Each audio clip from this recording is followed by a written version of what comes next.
আর মাত্র কয়েক ঘন্টার অপেক্ষা, সারা বিশ্বের চোখ মেটলাইফ স্টেডিয়ামে।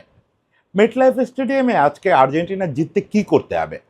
একটা সহজ উত্তর দিতে পারেন, স্পেনের চেয়ে একটু বেশি গোল করতে হবে, একটা বা দুটো, তাহলেই আর্জেন্টিনা জিতে যাবে।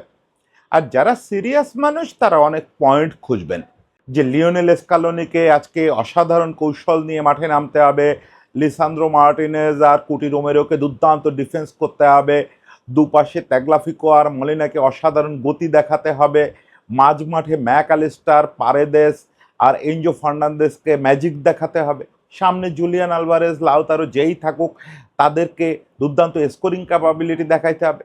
সিমিওনে ডিপল যে যতক্ষণ মাঠে থাকুক তাদেরকে ঘাম এবং পরিশ্রম দুর্দান্ত উপহার দিতে হবে। সবচেয়ে বড় কথা, লিওনেল মেসির ম্যাজিক লাগবে। তবে আমি বলি কি, এর সব কিছু হওয়ার পরেও আরেকটা জিনিস লাগবে, সেটা হচ্ছে মোমেন্ট। একটা জাদুকরী মুহূর্ত লাগবে। আপনার যদি বিশ্বকাপ জিততে হয়, আপনি একটা জাদুকরী মুহূর্ত ছাড়া জিততে পারবেন না। আর আমার কেন যেন খুব মনে প্রাণে বিশ্বাস যে আর্জেন্টিনা এই যতগুলো ট্রফি জিতলো, তার জাদুকরী মুহূর্তটা কিন্তু শেষ পর্যন্ত ওই পাগলাটার হাতে, ওই পাগলা দিবু মার্টিনেজের হাতে। দিবু মার্টিনেজের একটা ফ্লপ বিশ্বকাপ যাচ্ছে, কাগজে কলমে একটা ফ্লপ বিশ্বকাপ যাচ্ছে। যেভাবে আর্জেন্টিনাকে চার চারটা ট্রফি জিতেছে, অবশ্যই তো পেছনের মহানায়ক সে ছিল, কিন্তু সে তুলনায় দিবু মার্টিনেজরে খুঁজেই পাওয়া যাচ্ছে না। আমার মনে হচ্ছে আজকে সেই চূড়ান্ত মঞ্চ, আজকে দিবু মার্টিনেজকে সেই মোমেন্টটা তৈরি করতে হবে, বা ওপর থেকে দিবু মার্টিনেজের ওপরে ওই মোমেন্টটা নেমে আসতে হবে, যেটাতে চ্যাম্পিয়নশিপের ভাগ্য লেখা থাকে।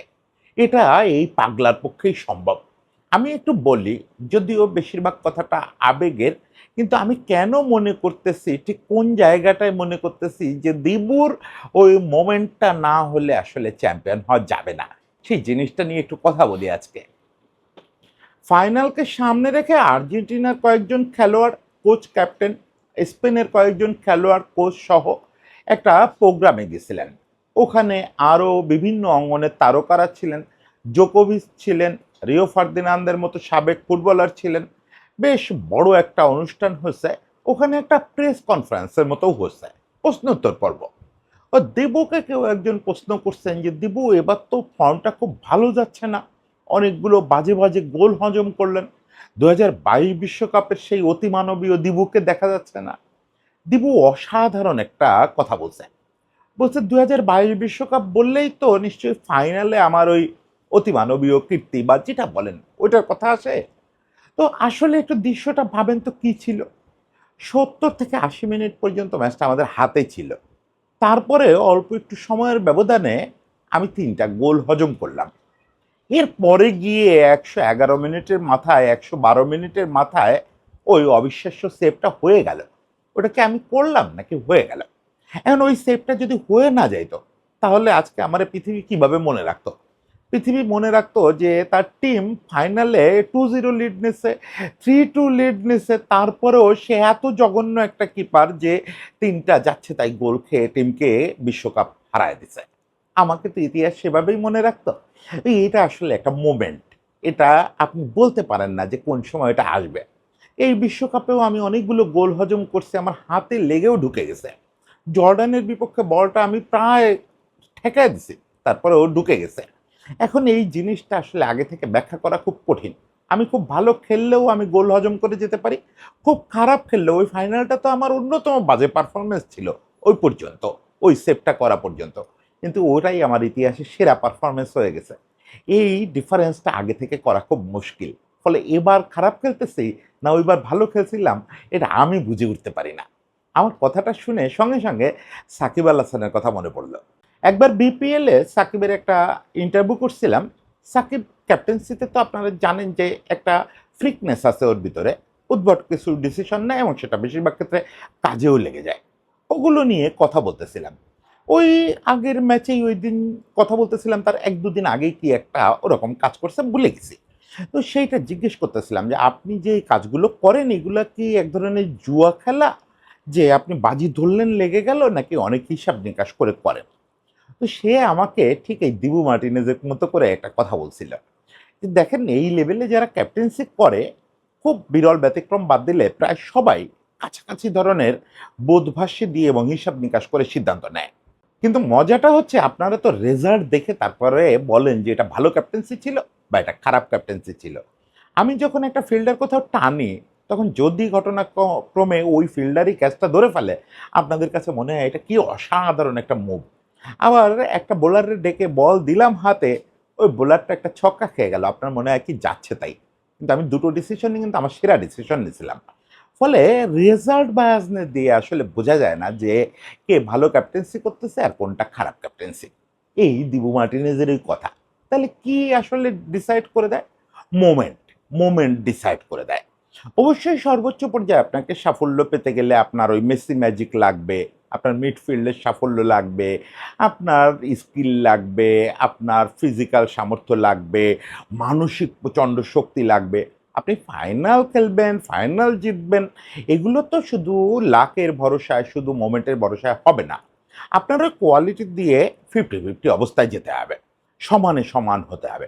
তখন আপনাকে ওয়েট করতে হবে যে মোমেন্টটা আপনার কাছে আসবে, মোমেন্ট আপনার হবে।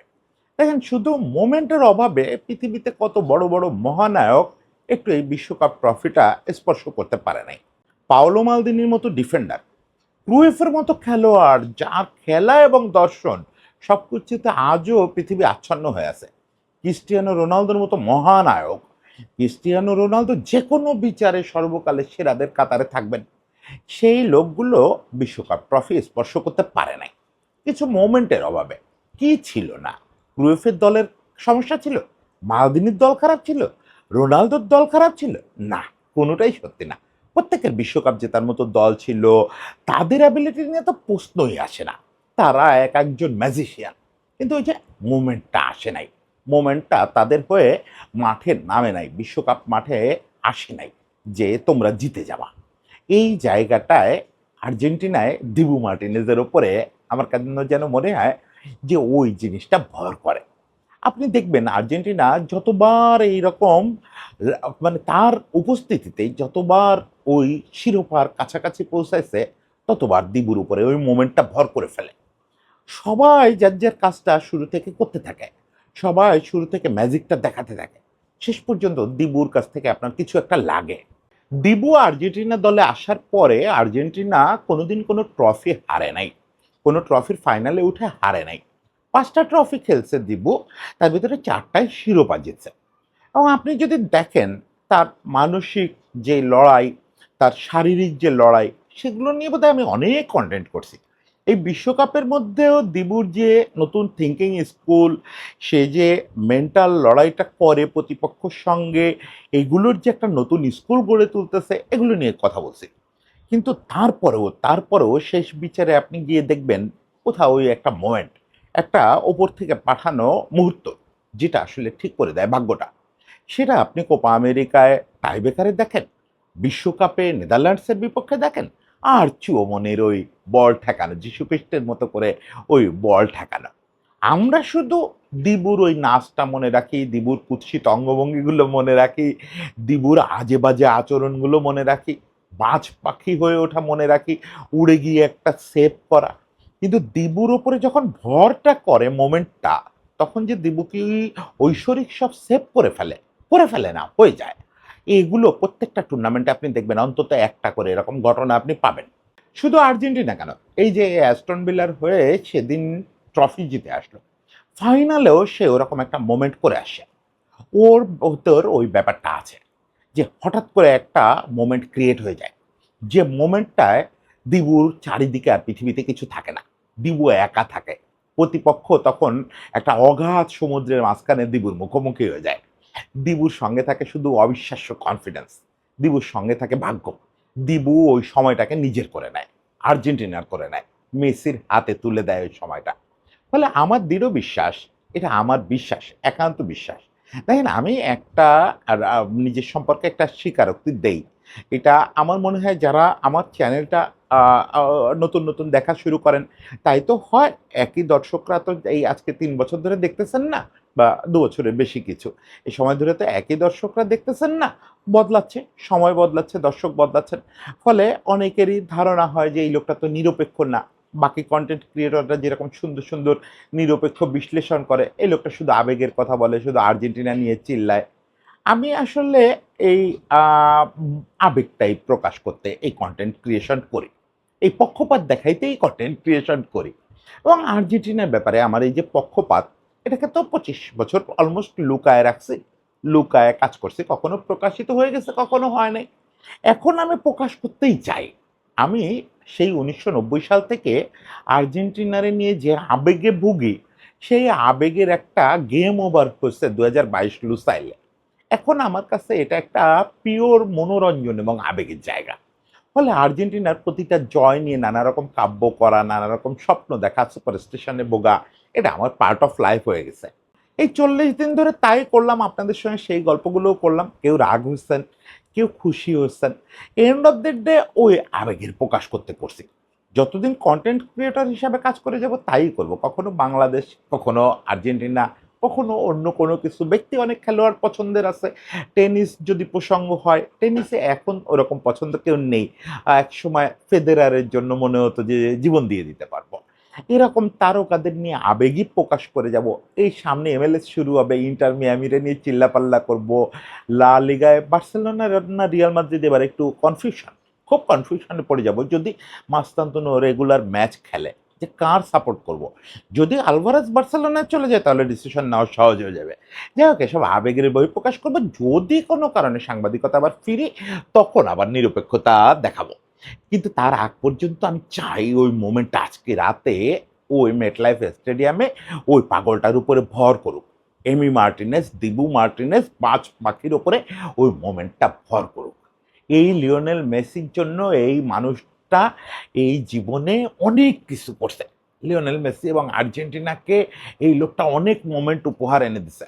জানেন, একটা জিনিস বলি শেষ বেলায়, যে এই স্রষ্টা এইসব মোমেন্ট তাদেরকে দেন যারা দীর্ঘ একটা নাকাম জীবন কাটায় আসে। দিবু মার্টিনেজ হচ্ছে একটা লোক যার জীবনটা ব্যর্থতায় শেষ হওয়ার কথা ছিল। এই গল্প আপনারা হাজারবার শুনছেন, আমিও বহুবার বলছি।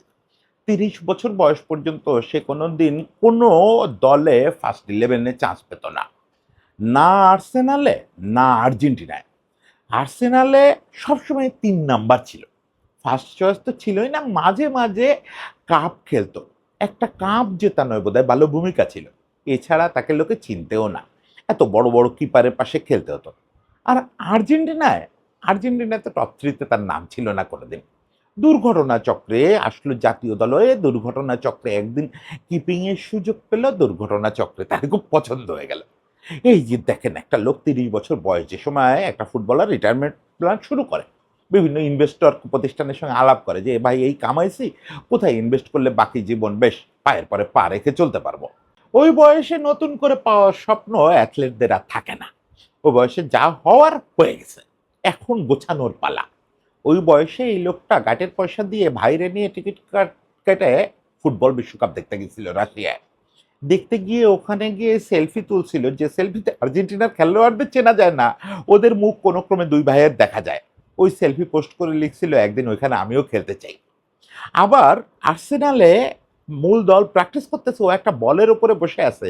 এই ছবিটা কে বা কারা ওরে তুলে দিছে, এই ছবিটা পোস্ট করে লিখছিল মাই ডেজ উইল কাম। এই কনফিডেন্স 30 বছর বয়সে কোত্থেকে আসে? স্রষ্টা যদি কাউকে না দেন, ওপর থেকে যদি কাউরে না দেওয়া হয় যে তোর আসবে, ওয়েট করতে থাক, ওয়েট করতে থাক। কেউ একজন নিশ্চয়ই অদৃশ্যমানই শোনায়, শোনাইছে বলে সে ওয়েট করছে, এক সময় সেই মোমেন্টটা তার কাছে চলে আসে। মোমেন্টটা আসার পরে দুহাত ভরে দিছে সবাইকে। আমি তো শুধু দেখি দিবু মার্টিনেজ কিভাবে দুহাত ভরে দিছে। আর্জেন্টিনাকে দিছে, লিওনেল মেসিকে দিছে, এই প্রজন্মকে দিছে, লিওনেল স্কালোনিকে দিছে, অ্যাস্টন ভিলাকেও দিছে, সবাইকে দিছে, আমাদের দিছে, কত আনন্দ দিছে। আজকে এই লোকটার উপরে আরেকবার মোমেন্ট ভর করার সময়। আজকে খুব প্রার্থনা করি যে সে লিওনেল মেসির হাতে আরেকটা কিছু তুলে দিক। মেসিও ওই প্রেস কনফারেন্সে মেসিকে বলা হয়েছিল যে আপনাকে সবাই ভিডিও গেমের ক্যারেক্টার বলে, আপনার কি মনে হয়? তো বললো ভিডিও গেম তো লুসাইলে 2022 সালে শেষ হয়ে গেছে, এখন গেমের এক্সটেনশন অংশ চলতেছে, এটা নিয়ে আমি খুব ওরিড না। সে মেসি ওরিড হন বা না হন, আমরা তো ভিডিও গেমের ওই যে শেষ পর্বের শেষ লেভেলের যে বস কিলিং, ওটা দেখতে চাই। তো বস কিলিং করতে গেলে কিন্তু আপনার ওই মোমেন্টটা লাগবে, সে মোমেন্টটা আসুক। দিবুর হাত ধরেই আসুক, দিবু সেটা তুলে দিক মেসির হাতে। আর যদি না তুলে দেয় তাহলে আমরা কি করব? আমরা সবাই ভেঙে পড়ব? সব মিথ্যে হয়ে যাবে? লিওনেল মেসির এই অর্জন, পাহাড় সমান অর্জন মিথ্যে হয়ে যাবে? বা দিবু মার্টিনেজের এই যে অলৌকিকত্ব মিথ্যে হয়ে যাবে? কিছুই মিথ্যে হওয়ার না। শেষ পর্যন্ত হয়তো একটু সময় মন খারাপ করে থাকতে হবে, রাতটা ভালো কাটবে না, কিন্তু আবার ফিরে আসবো কোনো একটা গল্প নিয়ে, কোনো একটা মন ভালো করার উপলক্ষ নিয়ে। আবার লিওনেল স্ক্যালোনি, তরুণ যে ফুটবলার, তাদের নিয়ে দল গোছাবে, আবার একটা স্বপ্নের পথে পথ চলা হবে। আর মাত্র কয়েক ঘন্টা, তারপরেই বোঝা যাবে যে জীবনটা, এই আর্জেন্টিনা সমর্থকদের জীবনটা আবার কোন পথে চলতেছে। তবে আর্জেন্টিনা সমর্থকদের আগে থেকে একটা সতর্ক করে দেই যে ট্রফি আসুক বা না আসুক, সামনে কিন্তু আবার একটা বড় হাইবারনেট পিরিয়ড আসতেছে। সেটা 20 বছর, 25 বছর হতে পারে। যত ছোট করা যায় লিওনেল স্ক্যালোনি সেই চেষ্টা করবে যে কত কম সময়ের মধ্যে আবার ট্রফি জয়ের ধারায় ফেরা যায়। সেই সময়ের জন্য আমরা যেন প্রস্তুত থাকি, আমরা এই ভালো সময়ে যেন সেটা ভুলে না যাই। আর্জেন্টিনার গোল্ডেন টাইমটা চলতেছে এবং গোল্ডেন টাইমটা শেষ হওয়ার একদম দুয়ারে আছি আমরা। সেটা ট্রফি দিয়ে শেষ হতে পারে, নাও হতে পারে। সেই জায়গাটায় দাঁড়ায় আমরা হাইবারনেশনের জন্য প্রস্তুত হই। সবাইকে শুভেচ্ছা।